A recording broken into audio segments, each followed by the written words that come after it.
Hey, good morning, guys. Certainly, I'm not Albert Einstein, but I'm pretty good. so, so welcome you all. My name is Ramana Namaraju, and I'm the host of the MedBix webcast. This is a format we do talk about healthcare. We are streaming on several multiple popular channels: YouTube, LinkedIn Live, Facebook, all those channels. But it is more important is that. It is a more focused on healthcare for healthcare professionals. This is meant for just talk about the professionals, their challenges and everything. So we are getting a great traction for this channel. Thank you all, and the people start liking my content, and people that I bring to the table is very interesting. Everybody is presenting their views. My job is to listen to the different views, and we learn from each other. That is a goal of this whole webcast. So I spent years and years in healthcare, and I'm a physicist, and I have a background in mathematics and physics. So I combine these different disciplines and bring the table to the healthcare, towards the healthcare, how we can do a system's health, to do a better job for all of the patients, and for all the patients and everybody else, actually. Thank you all. Good morning, India. And I say that is a traditional welcome. Good morning, India. Good afternoon somewhere. Good evening in California, and sleepy time in East Coast. So this is I wanted to introduce you a special guest. Her name is Dr. Marian Mass. I introduced her last week a little bit about her, but today I'm going to play something important. She is practicing physician pediatrician from Philadelphia area, and then she's a co-founder for the practicing physicians organization, a physician advocacy group, practicing physician of America. Practice America. Yeah, that's if I'm right. Let me make sure that the organization name is correct. Yeah, Practicing Physicians of America. She's the co-founder. She co-authored several position papers reducing the cost and the waste in American medicine. Is a physician-led roadmap to patient-centered medical care, and led the first free to care symposium. Free to care is basically a coalition of people who believe in the certain things, particularly advocating the physician advocacy is in the center of there, and patient advocacy. The library, she presented at the Library of Congress in 2019. After that, she became author of several. She wrote several articles in Wall Street Journal, Washington Times, New York Post, and this free to care coalition she's a part of the, and also active member of the free to coalition. Is a free to care coalition. Is a physician. They have 8 million citizens or consumers or members, and then 70,000 physicians are members of the supported members of the group free to care. So they're actually holding tomorrow a big symposium in Austin, Texas. Actually, interesting, right? So it is she's going to give a very. I learned quite a bit from her. She's presenting a very different aspect of medicine. Very few people know. So really, she is a woman, soccer mom, pediatrician, and she has a lot of courage. She's a courageous woman to face the big boys in this field, healthcare industrial complex. So that's what my says, that she is um, doing the exposing the inefficiencies, corruption in healthcare industry. We must pay attention. We have to listen to all the other views and then form our own opinion. But it is important to get the all perspectives. So, pro, but all the so I'm going to play this. Let me give you. Just give me 1 second. I am the co-founder of Practicing Physicians of America. We are a physician advocacy group. We're a nonprofit. We are a nonpartisan group. We have people on our board that kind of cross the political aisles. We cross various specialties. We have a breast surgeon, an ENT surgeon.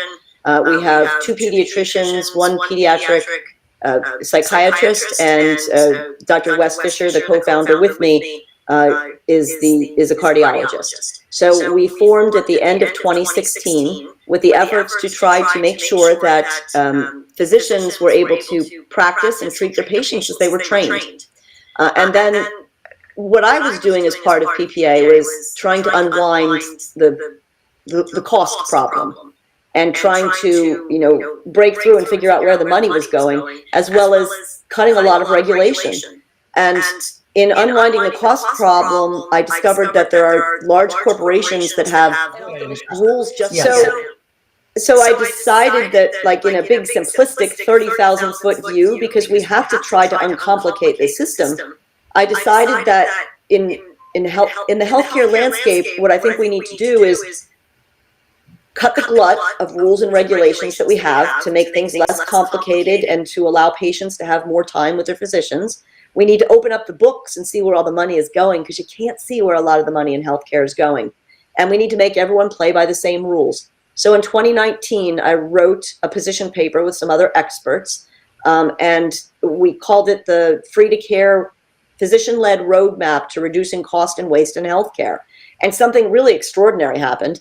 I mean, because look, I'm a suburban mom. I'm a recovering soccer mom who's working part-time as a pediatrician, trying to do this advocacy. And then all of a sudden, people started reading the paper, and we had these other groups, patient advocacy groups and physician advocacy groups, that came on board, and they said, we like this paper. So it spawned the movement of the Free to Care Coalition. We're a nonprofit coalition, now 34 member groups, 8 million citizens, 70,000 physicians that are behind the ideas in that position paper. And we're just putting the finishing touches on the updated position paper. The prime author, one of 2 prime authors on it, with a whole slew of experts, and I'm really excited about the paper. You'll see the screenshot of the cover slide of the paper, the cover page of the paper, but I think it's going to be really great. So, and part of the paper is the topic that we're going to discuss today, the middlemen that are really wreaking havoc with our innovation and with the supply chains in the world of medicine. By and large, this presentation is going to be about the group purchasing organizations. These are hospital supply chain middlemen. And the reason that it's important, and that's why I put this slide first. So if you look at this slide here, and I don't know if I point this way or that way, but if we look at this slide here, this is actually a picture from today. These are slides that I made this morning, and I made them very simple for you, but you can see that the United States has a very serious medication, solution, and medical supply problem. And many people saw during the COVID pandemic that we were short on masks and gowns and all kinds of supplies. But there is a group called the American Society of Hospital Pharmacists, and they, for several decades, have kept a list of drugs and solutions that are in shortage in the United States. These are current drug and solution shortages. If you look at the bottom of the screen, you'll see there's currently 210 drugs and solutions in shortages. And over the course of decades, there's been more than 500 products that have been on and off these shortage lists, on and off the list. These are medications that are essential in ICU settings and in emergency room settings. Maternity medications, the medications that we use, Pitocin, to put women in labor, have been on and off this list. In 2018, I wrote about the fact that we had a normal saline shortage. Salt water, sterilized salt water. We had a shortage in the United States. And when the shortage happened, everyone said, oh, well, that's just because the Baxter plant got hit by Hurricane Maria. But everyone should have been asking the question, wait a second, why are we relying on one plant for almost all of our sterile saline solution? I mean, it doesn't make any sense. How did we end up with such a dysfunctional supply chain where it's so brittle that a little tip and we don't have what we need, and that we have more than 200 shortages currently in America today? It's outrageous. Well, let's go to the next slide. This slide is simplified, and as I mentioned, we're going to be talking mostly about GPOs. These are group purchasing organizations, and you can see the little cartoon gentleman with a GPO head on his head. So group purchasing organizations, they're organizations that were formed in the early part of the 1900s, actually right after the Spanish flu epidemic. They served as kind of like Costco's for hospitals and nursing homes, so that it enabled the hospitals and nursing homes to be able to buy a lot of products at once and get them into the hospital. And the group purchasing organizations were really very functional for a long time. There were a lot of group purchasing organizations, so there was competition among them, and they were able to give good deals based on, getting things in bulk. Everything was working really quite splendidly, and those were the days when we didn't have drug shortages. In 1987, tucked inside the Medicare-Medicaid Patient Protection Act, our U.S. government gave group purchasing organizations an exemption to the anti-kickback statute. In other words, these group purchasing organizations, who really controlled the supply lines for the hospitals by this time, they were able to collect kickbacks and not get prosecuted. So this means, and if you go back to the picture, that now the manufacturer can pay the group purchasing organization, and then he gets the contract, and what he's functionally doing is he's buying the ability to become the supplier in the hospital for which the group purchasing organization is serving as the contract writer. Now let's think about this a little bit. So manufacturers, and this includes everything in hospitals, this is the drugs that are in shortage, so manufacturers since 1987 were able to pay the group purchasing organizations who wrote the contract to get all the supplies into the hospitals. That's extraordinary. They're able to buy market access. Mind you, these group purchasing organizations, they don't do any research. They don't do any manufacturing themselves. And in fact, they're not even warehousing and moving the products around. They're just writing the contracts like a bunch of bookies. And the reason the PBMs are included is because several years later, the pharmacy benefit managers, the PBMs, and everyone hears about them, which is why I wanted to do this special presentation describing more the role of the GPOs. The PBMs had the anti-kickback legislation added to them. So now you have these two groups in America that control the healthcare supply chain: GPOs, group purchasing organizations, and PBMs, pharmacy benefit managers. The GPOs control the flow of medications, solutions, supplies, gowns, masks, pretty much everything into hospitals and nursing homes. And the PBMs are the ones that are making up the formularies that decide what gets covered by insurance. And over time, the GPOs, they congregated, and so they became like more integrated themselves. So we're now down to 3 GPOs that are controlling the supply for about 90 to 98. We now have 3 PBMs that are controlling the supply for about 75, controlling the formularies for about 75% of all Americans. And if you take the 6 PBMs, you get to 95%. So what happens?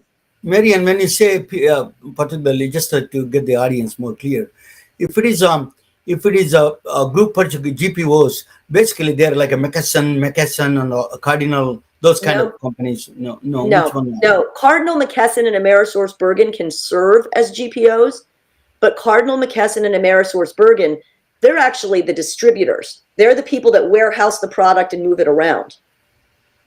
So this is where I said that they're not even doing the distribution. They're simply writing the contracts like a bunch of bookies. Interesting. Yes. Yeah. Well, kind of scary because now you realize that that manufacturer that's holding the contract that you're looking at, he can go and he can drop money in the GPO's hands and the PBM's hands, and he can walk away and he can functionally have purchased market share. Can you And so name one of now, them? Could you please name one of those organization name? oh, sure. The three big GPOs are called Premier Incorporated, Vizient, and Health Trust. Those are the three big ones. They can mark that up. But let's move on to the next slide, because if you can imagine, you had a screw that was $50 that they're selling for $800 and the hospital's marking it up to $2,400. It makes it pretty realistic how the next slide happened. So this is from the Bureau of Labor Statistics, and you can see that hospital costs are even outpacing college tuition costs. And this graph has just kept on going in the same direction. I know there's a more updated one somewhere, but it's outpacing even college tuition costs. We just graduated our oldest from college. We have two more in, and I can tell you that those college tuition costs are crazy. Unbelievable. Yeah. Yes, in My son 1990, he did a Vanderbilt degree in neuroscience. It's almost $150,000 just a degree. It is just unbelievable. The tuition fees are. You're telling me that this middleman is charging a lot more than the tuition fee. Is very surprising and shocking in my view. well, if you think about it, so if you are the only manufacturer of a certain product, if you're the only manufacturer of saline, if you're the only one making the screw, if you're one of two companies that are supplying the US hospitals with masks, you can charge what you want. And what do you want to charge when you can charge what you want? The sky's the limit. It's big, it's heavy, it's high. And in some hospitals, the supplies are 40% of the overhead. So this is one reason why hospital costs are soaring. This is actually a LinkedIn post that I did. It's a cute story. My son, I was taking him to Accepted Students Day for college, and I put this slide up there. And this picture up there on a LinkedIn post. And when I came back later, I think it had like 70,000 views. So I realized it was a good way to put out the information there. So if you look at the bottom of the slide, there's a list of 11 healthcare companies. And these are the 11 largest healthcare companies based on revenue from last year. Every one of those companies with a red underline is a company that can accept legalized kickbacks. And 10 out of the 11 are allowed to accept legalized kickbacks. And this is actually really especially important because I don't know if you've looked at the numbers on this, but I'm a pediatrician.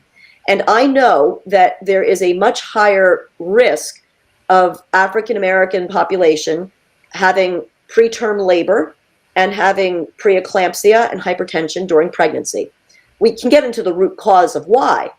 But when a woman who's early in her pregnancy, let's just say she's 33 weeks, she's 7 weeks from when she's supposed to be delivering, she shows up in a hospital and she has hypertension, high blood pressure.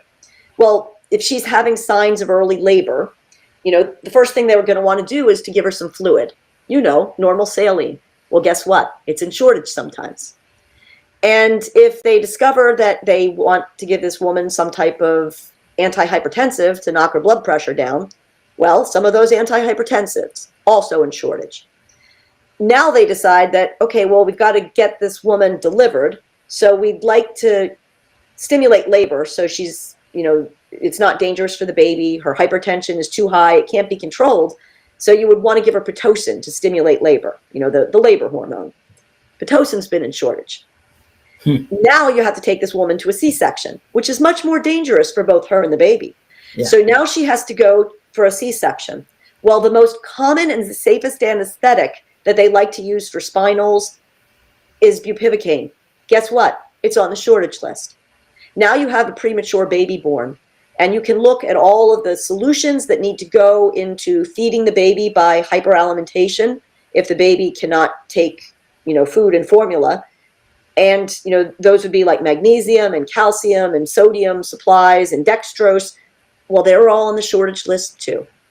You're very interesting. What I wanted to, what you're saying, you're giving us specific examples of exactly where the problem is. You're not just giving us policy kind of statement. You're giving examples of what that incidents can happen in this scenario of controlling by the middleman. 100%. And, I'm very serious about advocating for mothers and babies. I mean, I guess I'm a little old fashioned when I think women and children first, so, and I've actually spoken to nurses who have told me, yep, we've seen it. We have shortages of Pitocin. And every doctor that I know that works for a hospital gets some type of weekly bulletin about what's in shortage at their hospital. I have a very close family member who one time and this was the piece that I wrote about in Washington Times. I like to give an example. This family member of mine is a cardiologist, and he got called to the emergency room. Patient was a 70-year-old man who had a heart rate of 20, not compatible with life. And my friend finds out that the patient, his acid base is off. So what he really needed to give him was a dose of bicarbonate solution. It's sterile baking soda water. There was a national shortage. He couldn't do it. So he had to tell the nurse that now they were going to have to thread a pacing wire down the patient's neck vessels and into the heart, and they had to electrically pace him out of a heart rate of 20. It's much more dangerous and much more expensive to do the latter procedure. So if you think about the clinical scenarios that we just talked about, we're not only putting the patient in danger with the shortages, and the shortages themselves are making the medication in the hospital stays expensive, but we're also creating a situation in which the whole hospital stay is going to be more expensive because how you have to jerry-rig and MacGyver around whatever shortage you're actively dealing with. The transparency in the healthcare is just you're exposing what are the behind the scenes of the process that is not known to the public, including the healthcare experts like one of the people like me who've been in the industry for a long time. You're exposing that things that are bleak to the public, and not only the public, even healthcare industry experts. That is saddening and shocking in my view. Please go on. What are the solutions? Yes. So I mentioned the 2019 event at the Library of Congress, the Free to Care position paper. The first one came out. I'm actually in the last several weeks, I've been putting the finishing touches on the updated Free to Care's RX for reforming America's predatory healthcare system. And I've written this with a bunch of experts, and David Balot is the executive director of Free to Care, and I, as the co-founder of Practicing Physicians of America, will be together with some other experts and patients and physicians next week at our Austin, Texas symposium. And we're going to be, in the next few weeks, unveiling, that's the cover page from the updated Free to Care position paper. And we actually have the solution, at least to this one problem that I described. We're describing other wasteful parts of our healthcare system in this paper, other consolidated portions of our healthcare system, other instances in which there's lack of competition. But I wanted to dial down for this special show and describe that one issue about the drug shortages and how the group purchasing organizations' ability to accept legalized kickbacks is creating the drug shortage situation, and it's costing Americans with reduced quality of care, increasing the cost physically to them, especially at the hospital and the nursing home level. Are you advocating, or you're not advocating Medicare for all or Medicaid for all, or that kind of a situation, or you're different? You wanted to create a free enterprise system free from all these middlemen. Well, so the premises of our paper, and if you look at the first paper, which is on the Free to Care website, we don't want to start a healthcare food fight. If you say repeal Obamacare or you say Medicare for all, that starts a healthcare food fight. Everyone starts fighting. Instead, we took the premise that we're better off if we find individual small things that make sense to do that everyone can agree on. And I would like to say that except for the people making an exorbitant amount of money, I bet everyone can agree that large corporations that control hospital and nursing home supply and control insurance formularies should not have the right to receive legalized kickbacks. Marian, you are really, truly a champion with a mom from Philadelphia and taking on a big boys, in fact, that is a very impressive. Healthcare needs to be affordable. It needs to be accessible. It needs to be sustainable, portable, and it needs to be transparent. And let's go get it done. You enlightened all of us, with your new insights into the healthcare industry. That what is that under the table is going on legal way. this is one of the things you can get rid of. The lot of cost structure is happening for accumulating the cost in the healthcare industry. I think that is they can everybody can address that. That is a very it is definitely not a conspiracy theory. You're more than enlightening for entire public. And thank you so much, Marianne. It really is truly an honor to talk with you. It is a wonderful educational thing for all of us. It's my pleasure to be here, and I really appreciate people like you that bring the word out and spread it. Thanks so much. I am the co-founder of Practicing Physicians of America. We are a physician advocacy group. We're a nonprofit. We are a nonpartisan group. We have people on our board that kind of cross the political aisles. We cross various specialties. We have a breast surgeon, an ENT surgeon. We have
Oh, sorry, guys. I'm having a problem with this video, technical problems.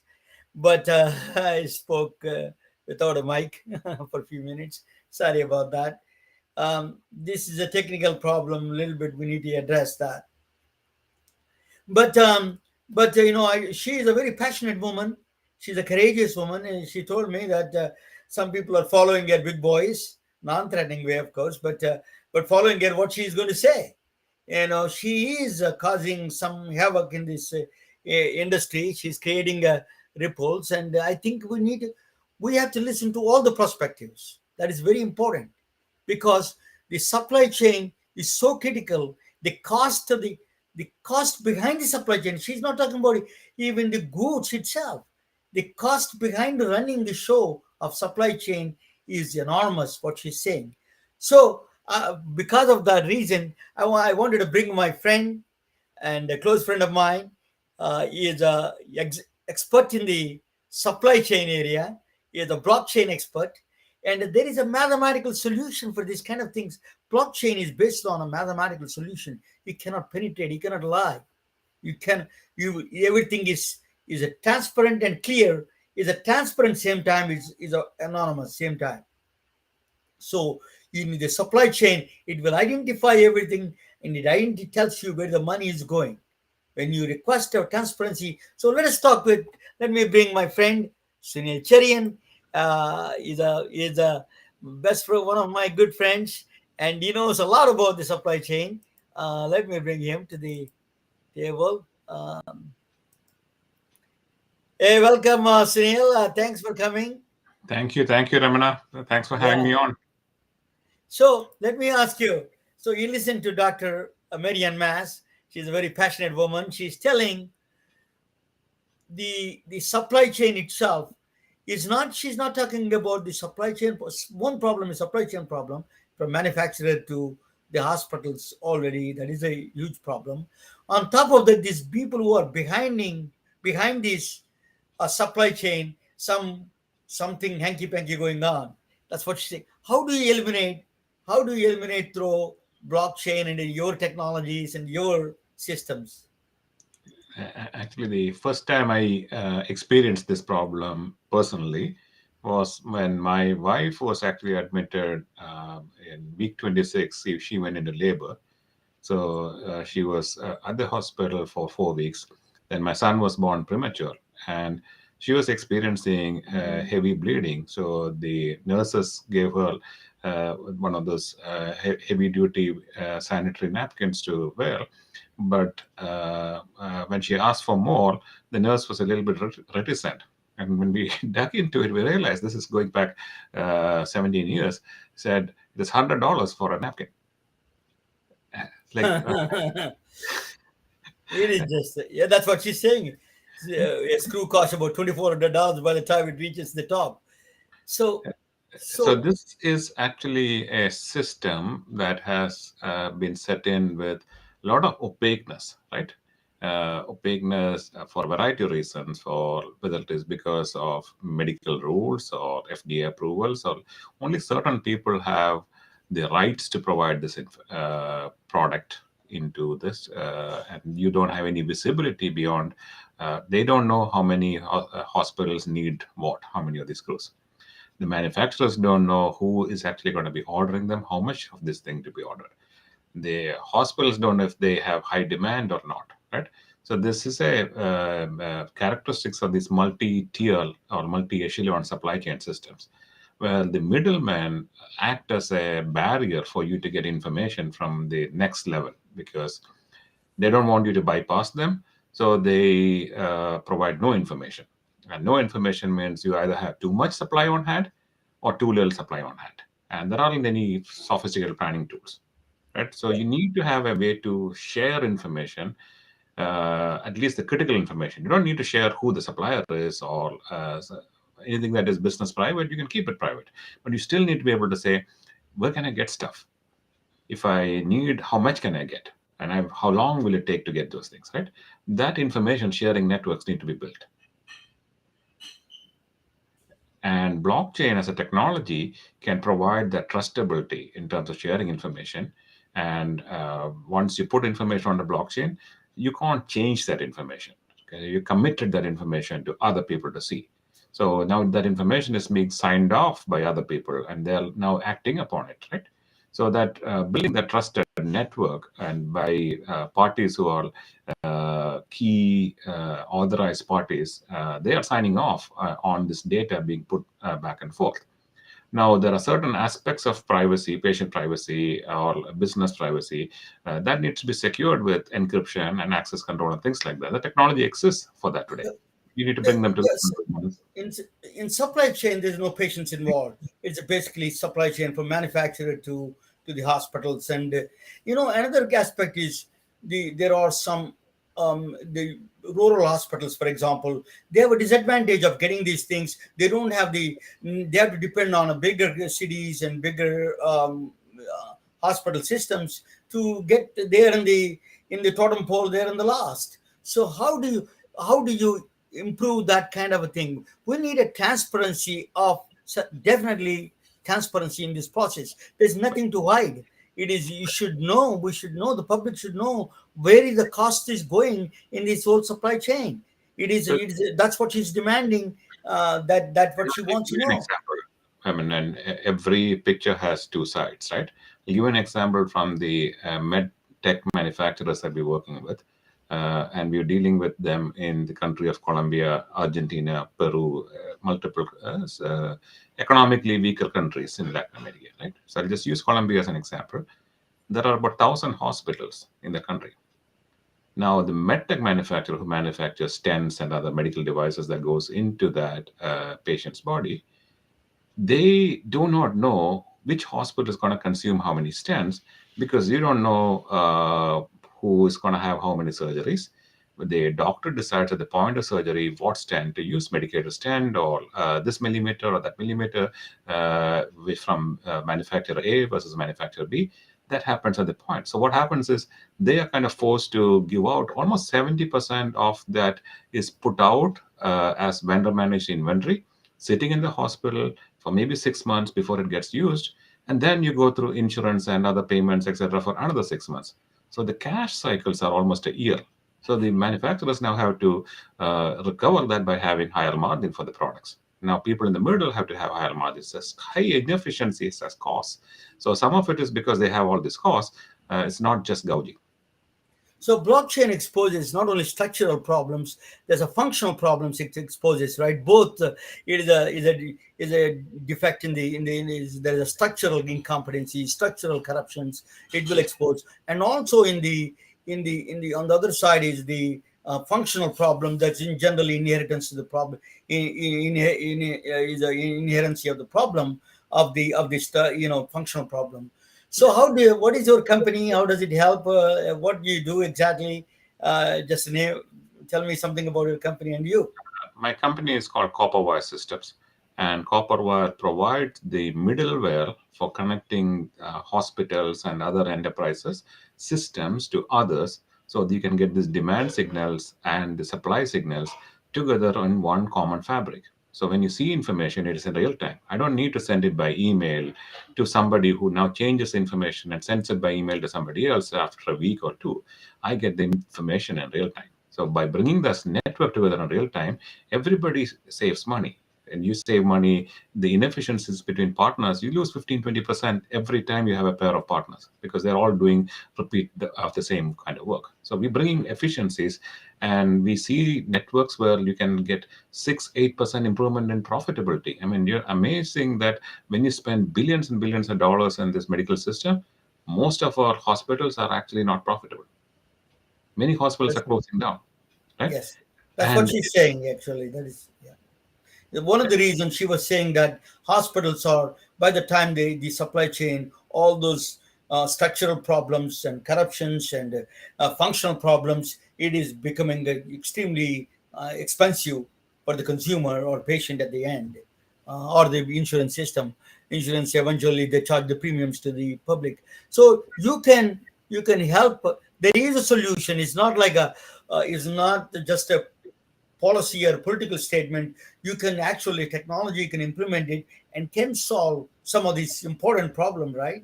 absolutely, I mean, the technology exists to bring trusted information across these ecosystems. And some of the middlemen may need to be replaced, and they might be politically trying to stay put. So you might have some opposition to deal with it. But end of the day, some of these medications, you shouldn't have those shortages. You need to Yeah, know that you can get those things. And so the question is, why are you having those shortages? yeah. Who's hoarding Eh, them? it's a very important. I think there is a mathematical blockchain is a very powerful algorithm. It is a powerful model itself. It is a mathematical model, protects this. There is no way you can penetrate blockchain.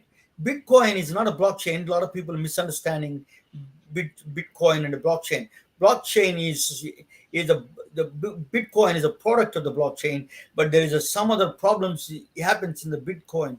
But the blockchain itself is a mathematically solid algorithms, solid system. So that's what the Sweden company called Copperwhite is doing. You can explore copperwhite.io. What is your Yeah, web address? copperwire.io. Copperwire.io. Please go and visit that. And thank you, Sunil. I really appreciate it. This is enlightening for all of us. There is a problem. There's always, that my father used to say, if there is a problem, there is always solution exists somewhere. That we need to find that we need to match that. That's exactly what we are trying to match. Yeah, So thanks. thank you, Marian Mas. You are one of the greatest speakers, and our audience love you to come back and really one to one rather than a lot of slides. One to one talk, and you're a very effective speaker. Thank you so much. Thank you, Sunil. Thank Thank you. you for joining me. You're a long time friend, and thank you all. And I'm Thank going to play that my human body that's presentation. I'll just play the video and let me I wanted to play the video and see what is going on there.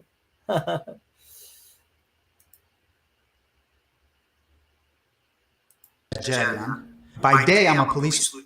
Oh, this is wrong. I will do that first. I will do that later on.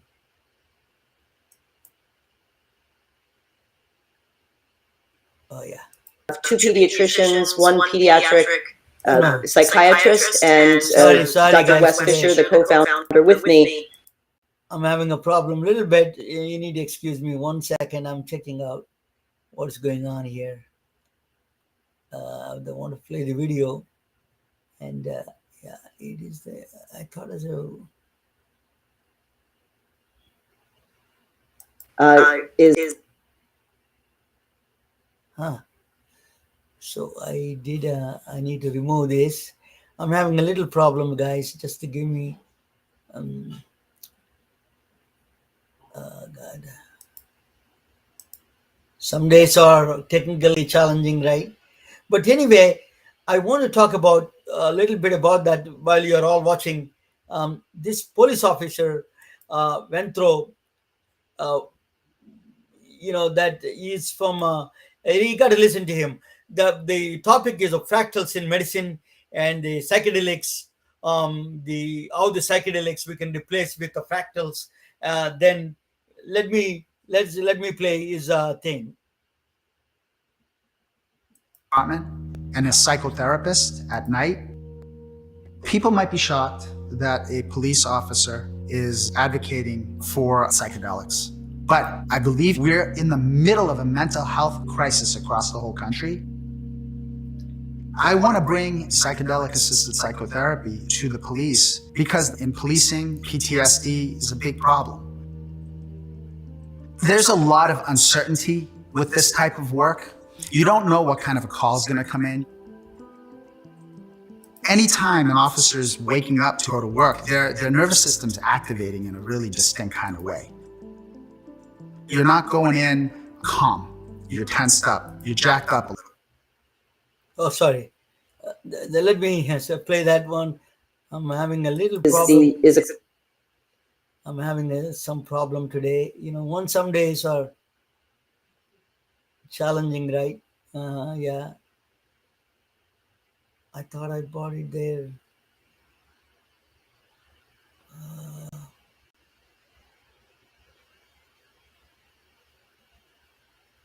cardiologist. Just give me, guys. Sorry. I'm trying to bring everything best I can do. There's a one-man operations here. It is challenging always. Uh, I'm not presenting this one. I'm going to remove this. It is sorry about that. I thought I did. Let me 1 second, guys. This is a video storage. Yeah, let me play this one. Let me play this that the police officer from he was talking about. Yeah, I'm going to play that. By day, I'm a police lieutenant with the Winthrop, Massachusetts Police Department and a psychotherapist at night. People might be shocked that a police officer is advocating for psychedelics. But I believe we're in the middle of a mental health crisis across the whole country. I want to bring psychedelic assisted psychotherapy to the police because in policing, PTSD is a big problem. There's a lot of uncertainty with this type of work. You don't know what kind of a call is going to come in. Anytime an officer is waking up to go to work, their nervous system's activating in a really distinct kind of way. You're not going in calm. You're tensed up. You're jacked up a little bit. You have a little bit of cortisol and adrenaline going through your bloodstream. And that's a daily occurrence. Over time, over the course of an entire career, it can cause problems. We're seeing the rapid escalation of death by suicide in officers. The numbers related to depression, the numbers related to suicidality, anxiety, they're staggering. Your past and your training and experience go into the way that you act on the street. Trauma tends to narrow people's perspective. Trauma taps into fundamental fear responses. It creates an us and them perspective. We're in a point in history right now where that needs to change. It's really important for us to not have a knee on the throat of a civilian. We need to get together. We need to take walls down. And I think that medications like MDMA will be able to help with that because it'll temper down that fear response. It'll bring in new perspective or widen perspective to allow for ideas around being one group, one family. My MDMA experience was federally sanctioned, a part of a research protocol. When the medicine took effect, I had this deep, overwhelming sense of love come across me. But what happened right after that sense of love was a sense of gratitude. And it gave me the needed perspective as to how MDMA is going to help somebody that's struggling with treatment-resistant severe PTSD. Our officers will make decisions better if they are rested, if they are well, if their resiliency is at the highest capacity. I care about helping with that because I'm helping not only the officers, but that person that intersects with them in that moment where that decision might have to be made, and maybe the best possible decision will be made. We're on a precipice of a sea change in the way we help people. We need to destigmatize access. We need to speed up access. We need to get enough therapists trained, because when used carefully, cautiously, with care and guidance under certain protocols, I think these medicines can be very, very effective and helpful.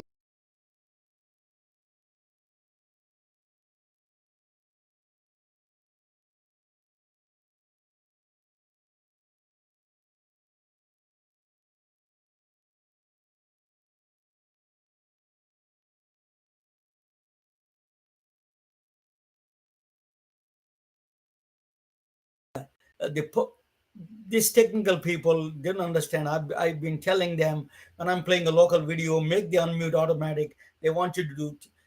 It's a homework they give it to us. But anyway, it's a good company, but it's a lot of work. But anyway, sorry about that. I have a technical problems today, and sometimes that is, even though you're well prepared one day and the technical problem can mess it up for you. It's very frustrating. But anyway, I'm doing my best. I think one of the things that I wanted to play that police officer's video. It is a heart wrenching, and he's giving emotional testimony about that the pressures they face and how they've all solved. Is kind of proposing the psychedelics are the solution, but I have alternative solution for psychedelics. I hope I have a friend in actually Silicon Valley, police officer friend of mine, Andrew Watson. Andrew, if you're listening, please come back and talk about it. The pressures of the being a police officer. I think it is really uh, powerful testimony from a police officer saying what kind of things. We always, they're all good cops. There are, things happen. I'm not saying that we need to have a structural problems there, but police officers, when you go out of once you go out of home, you don't know whether you're coming back home or not.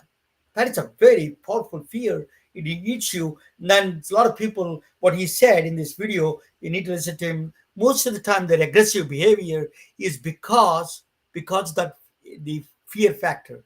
So listen to him one more time. I'm going to there's a echoes. I eliminate echoes. I'm going to play that right now again. Jerian. By day, I'm a police lieutenant with the Winthrop, Massachusetts Police Department and a psychotherapist at night. People might be shocked that a police officer is advocating for psychedelics, but I believe we're in the middle of a mental health crisis across the whole country. I want to bring psychedelic-assisted psychotherapy to the police because in policing, PTSD is a big problem. There's a lot of uncertainty with this type of work. You don't know what kind of a call is going to come in. Anytime an officer is waking up to go to work, their nervous system's activating in a really distinct kind of way. You're not going in calm. You're tensed up. You're jacked up a little bit. You have a little bit of cortisol and adrenaline going through your bloodstream. And that's a daily occurrence. Over time, over time, over the course of an entire career, it can cause problems. We're seeing the rapid escalation of death by suicide in officers. The numbers related to depression, the numbers related to suicidality, anxiety, they're staggering. Your past and your training and experience go into the way that you act on the street. Trauma tends to narrow people's perspective. Trauma taps into fundamental fear responses. It creates an us and them perspective. We're in a point in history right now where that needs to change. It's really important for us to not have a knee on the throat of a civilian. We need to get together. We need to take walls down. And I think that medications like MDMA will be able to help with that because it'll temper down that fear response. It'll bring in new perspective or widen perspective to allow for ideas around being one group, one family. My MDMA experience was federally sanctioned, a part of a research protocol. When the medicine took effect, I had this deep, overwhelming sense of love come across me. But what happened right after that sense of love was a sense of gratitude.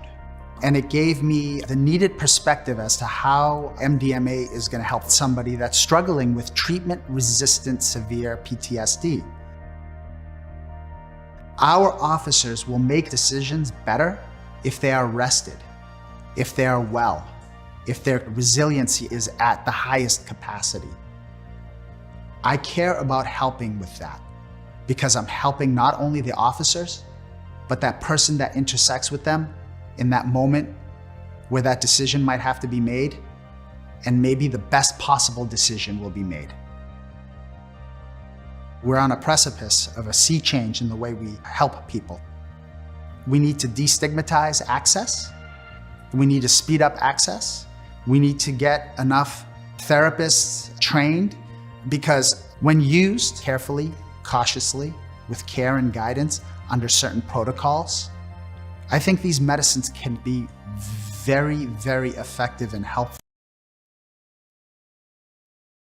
Thank you all. Yeah, actually, I wanted to play. There's alternative solution. I want to talk with you guys. That is the you can do so. Jesus, so I cannot. I am going to play that alternative solutions called fractal medicine. So I'm having a little problem today. Everything is big challenges today, but I will try my best. Sorry, you need to be patient. But information is powerful. What I'm doing, not too many people in healthcare are doing like me. So I'm trying to do my best, and you all guys need to support me. That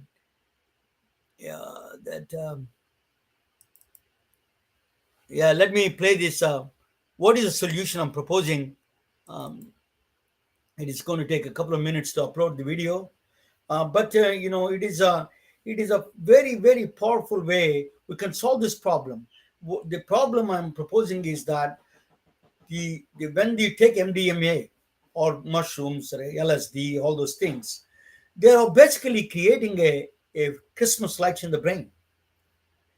The brain is they visualize a lot of powerful graphics, which are you don't see that kind of visual stimulations in the real life because they use in general you don't see it because it's a combination of negative curvature of the hyperbolic structures of the Y Albert Einstein and the fractals of the Mandelbrot sets. These are two combined.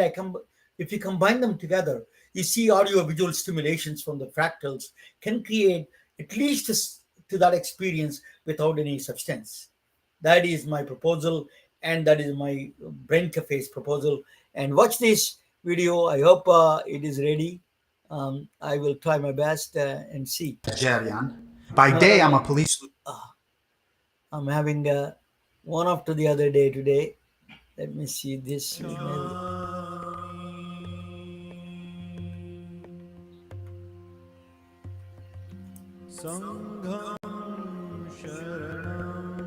For mental relaxation, early human civilizations in the East practiced Buddha's teachings, while in the West they performed rituals.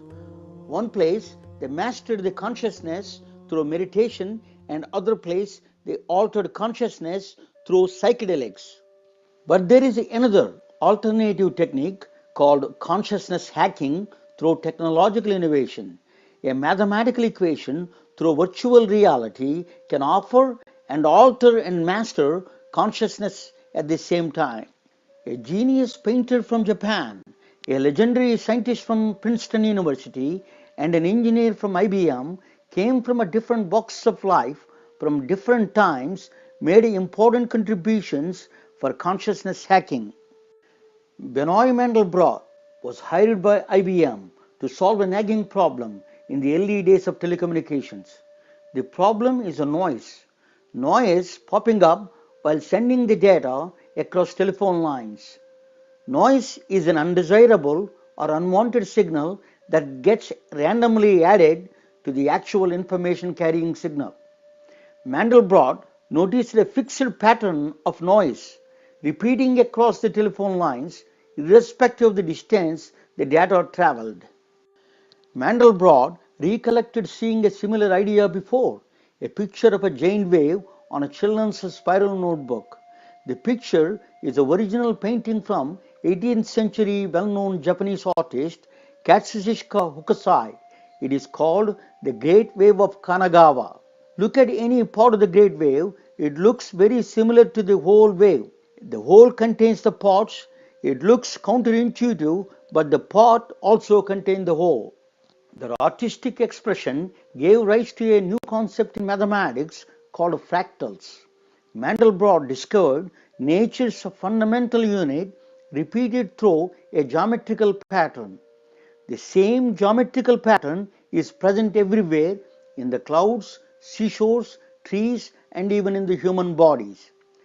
The nervous system looks very similar to that of a lightning. The EKG of the heart signal is strikingly similar to that of a noise signal in telephone wires. If you further zoom in into the signal, the strange looking pattern emerges. The pattern is discovered by Mandelbrot, bears his name Mandelbrot set. The nature around you, the snowflakes, trees, mountains are built from these series of Mandelbrot sets. We can also observe Mandelbrot sets at the beginning of life in a woman's womb. The equation that governs the nature is spectacularly simple and displays the nature in exquisite details. Before the public understood the power of the Mandelbrot sets, Hollywood jumped in. The Star Trek movies with the fractals put the movie watchers in a trance. There is a different kind of a trance was described by an American botanist, a former New Age hippie, Terence McKenna. He frequently experimented with a psychedelic brew called ayahuasca. He chronicled his experiences through books and videos. Amazonian Indians consumed this brew on ceremonial occasions. Terence McKenna claims this brew produced visual and auditory hallucinations while his eyes were closed. He claimed his experiences profoundly changed his outlook on life. Many of them, and they come pounding toward you, and they will stop in front of you and vibrate, but then they do a very disconcerting thing, which is they jump into your body. They jump into your body, and then they jump back out again. And the whole thing is going on in this very high-speed mode, where you're being presented with thousands of details per second, and you can't get a hold on, you say, my God, what's happening? In recent studies by Johns Hopkins and New York University Langone Special Unit Psychedelic Medicine Center conducted studies with the psychedelic drug psilocybin in a controlled environment. The chemical compound in psilocybin is dimethyltryptamine, in short called a DMT. The studies show a single dose of psilocybin dramatically reduces the depression with the subjects of research. Interestingly, Interestingly, the visual hallucinations the subjects describing look very similar to Mandelbrot fractals. In the years before, Albert Einstein published a theory of general relativity, a profoundly mind-bending way of looking at nature. Mass tells space-time how to curve, and space-time tells mass how to move. Gravity is not a force, it is an illusion created by the bodies moving in space-time curvature. Einstein deployed a very different branch of mathematics called non-Euclidean geometry. We don't experience non-Euclidean geometry in our everyday lives. American Airlines pilot explained this phenomena through a tricky example. The shortest route from Dallas to Hong Kong is first Dallas to Seattle, then Seattle to Alaska, then Alaska to Siberia, then Siberia to Mongolia, then Mongolia to Hong Kong. That is the shortest route. But you see on a flat map, it creates an illusion the Hong Kong is directly right across Dallas. But if you combine Einstein's non-Euclidean geometrical concepts with the Mandelbrot fractals, watching in a virtual reality devices, it is truly a technical wonder. It produces mind-feasting, kaleidoscoping patterns where all your visual channels are fully occupied. It puts you in a trance and gives you same bliss without inducing substances.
The fractals are nature's artistic expressions. Now you are in tune with the nature. Welcome to 25 milligram DMT experience without a DMT. Consciousness hacking through technology is a mass mental relaxation technique for modern humans. Thank you for watching.